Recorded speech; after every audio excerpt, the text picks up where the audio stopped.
Waktu saya lagi di Bali, tapi karena saya lihat ada dasarnya, begitu saya viralkan langsung meng Indonesia.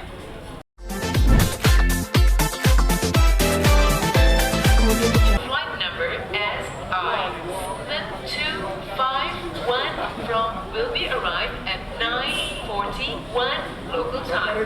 Thank you. Wow, what is this? Thank you. Hidup Athena. Sudah. Abang langsung mau kompres? Apa? Langsung mau kompres? Langsung ke restoran. Ke restoran kompres Iya, itu kan? iya, restoran. Nanti dari sana, Baru kan kita makan siapa? sudah itu terkenal ini. Ya. Ada di sini gimana?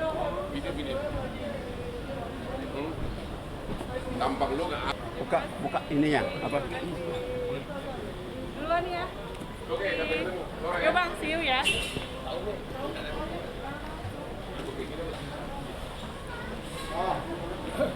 Mobilnya ini tuh, mobil Marcel lah. Iya.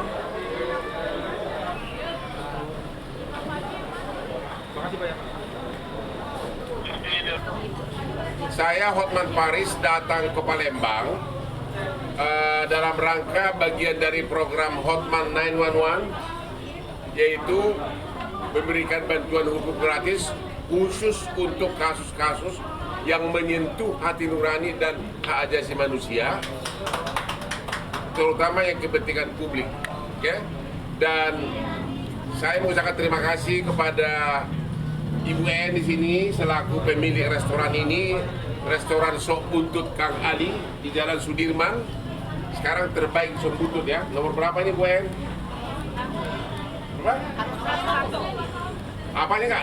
Nama jalannya? Oh, Jalan Jenderal Sudirman nomor 3264. Jadi kalau ke Palembang jangan lupa ke Resto Sop Buntut Kang Ali, Jalan Sudirman nomor 3264. Oke, 3264. 326465. Oke, fokus kita pagi ini adalah tentang penganiayaan terhadap adik saya di sini, Juwita Puspa, ya, yang didampingi oleh ibunya sekarang. Ibu siapa namanya? Nurmala Dewi dan si Ucok di sini. Siapa namanya si Ucok ini? Oke, kenapa tiga-tiganya ada di sini? Karena mereka lah waktu itu pada saat pemukulan ada di dalam mobil ya, di pom bensin. Dan juga saya didampingi oleh Ibu Titis, pengacara lokal yang nanti akan membantu secara lokal di sini. Tentu sama juga, mudah-mudahan tetap pro bono Bu ya. Oke, Ibu Titis dari pengacara lokal sudah setuju pro bono. Oke.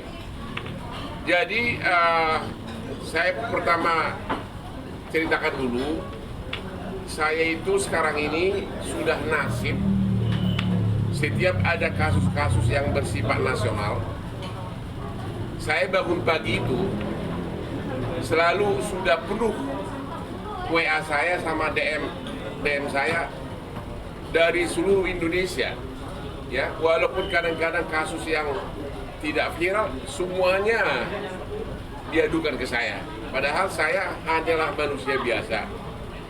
Yang mungkin pertama yang dalam bulan ini adalah kasus minimarket, apa itu? Alfamart. Itu waktu saya lagi di Bali, tapi karena saya lihat ada dasarnya, begitu saya viralkan langsung meng Indonesia. Yang kedua kasus Jupita ini juga saya viralkan langsung meng Indonesia.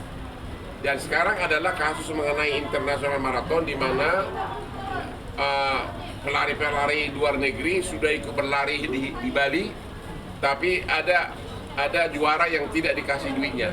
Itu pun sekarang lagi viral, ya. Oke, kita fokus dulu atas kasus Ibu Juwita ini, oke?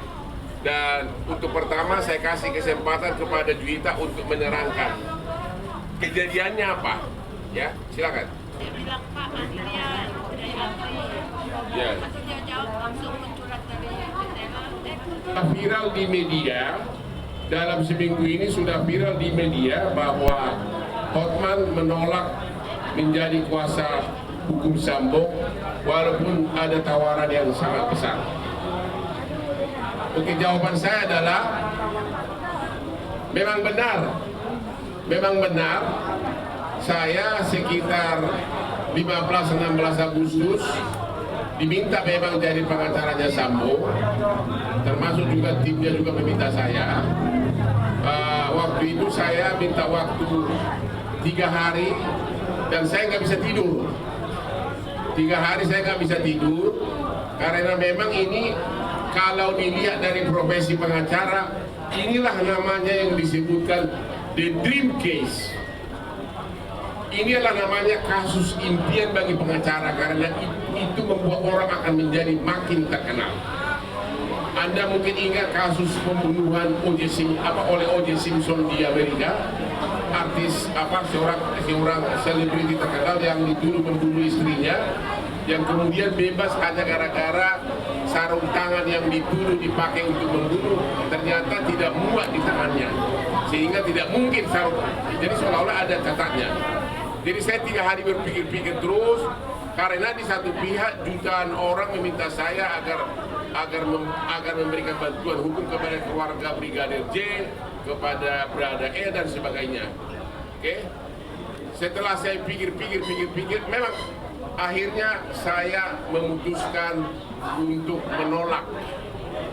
Saya memutuskan untuk menolak jadi pengacara dari Sambo, walaupun itu akan hilang kesempatan karena itu kasusnya akan panjang, akan masuk TV tiap hari, akan dikejar wartawan. Ya. Kemudian bahkan tawaran kedua lagi, saya juga diminta untuk jadi pengacaranya Ibu PC, istrinya. Saya juga tolak akhirnya. Oke. Jadi saya tidak mau terlibat dulu pro dan kontra. Pertanyaannya adalah kenapa saya tolak? Alasan utama saya tolak adalah takut mencegah konflik of interest, konflik kepentingan, karena saya sebagai host, sebagai pembawa acara di suatu televisi nasional sudah sering membahas kasus ini dan bahkan akan terus membahas kasus ini nanti sampai pengadilan. Jadi nanti nggak masuk, akan terjadi konflik kepentingan kalau saya membahas kasus antara dua yang berlawanan, sementara saya sebagai kuasa dari salah satu pihak. Itu terutama motivasi saya menolak kasus itu. Pertanyaannya, kenapa saya sempat kepikir untuk hampir menerimanya? Nah ini yang orang nggak tahu. Kenapa? Bukan duit yang ditawarin, bukan. Karena gini, ketika saya dapat informasi dari timnya Sambo tentang fakta-fakta kejadian dan juga mereka kan punya kopi BAP-nya, termasuk keterangan semua saksi. Ada satu informasi penting yang saya lihat dalam berkas, dan ini orang belum mungkin kalian sudah pernah dengar. Kalau orang awam nggak akan ngerti arahnya kemana. Sarjana hukum pun belum tentu bisa tahu ini kenapa bahasa ini relevan. Saya dapat informasi dari timnya bahwa saksi kunci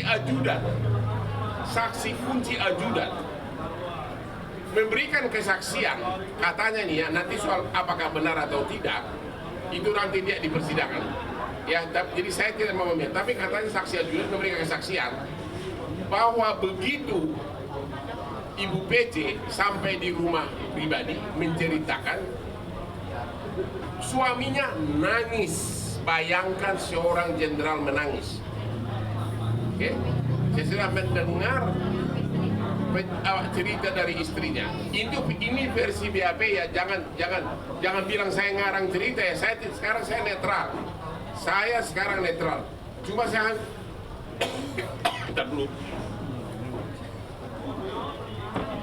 Kenapa tangisan ini sangat relevan?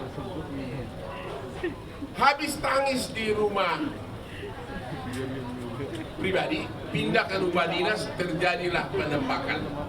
Artinya, kurun waktu keadaan emosi sampai dengan penembakan tidak berlangsung lama. Itu sangat empuk nanti bagi pengacara Sambo untuk mendalilkan bahwa ini pembunuhan berencana atau pembunuhan spontan. Kalau mengenai pembunuhan spontan sudah hampir pasti dia akan divonis karena memang Sambo itu sudah mengakui bahwa memang dia yang memerintahkan penembakan. Persoalannya adalah apakah penembakan spontan atau berencana. Ini perlu menjadi sorotan bagi ahli psikolog maupun ahli hukum senior. Apa kaitan tangis dan emosi tersebut kemudian beberapa saat kemudian terjadi penembakan? Artinya apakah itu masih tergolong pembunuhan berencana? Saya tidak mau ambil kesimpulan karena saya sekarang hanya sebagai komentator. Silakan, tapi saya yakin itu akan dipakai oleh tim kuasa hukum dari Sambo nanti di pengadilan. Ya, itulah kira-kira kenapa saya sempat tertarik. Tapi saya sudah memilih menolak honor pengacara dan saya kembali kepada Hotman 911. Di Palembang makan siangnya pakai apa nih Bang Hotman? Belum datang, makan pindang katanya. Saya belum datang. Makan ikan teri. Makan siangnya sama siapa nih Bang Hotman? Kapan siang sama Ramai sekali. Dr. Richard Lee yang punya tenda Dr. Hem, Ibu EM pengusaha properti, terus sama Desi ya? Desi,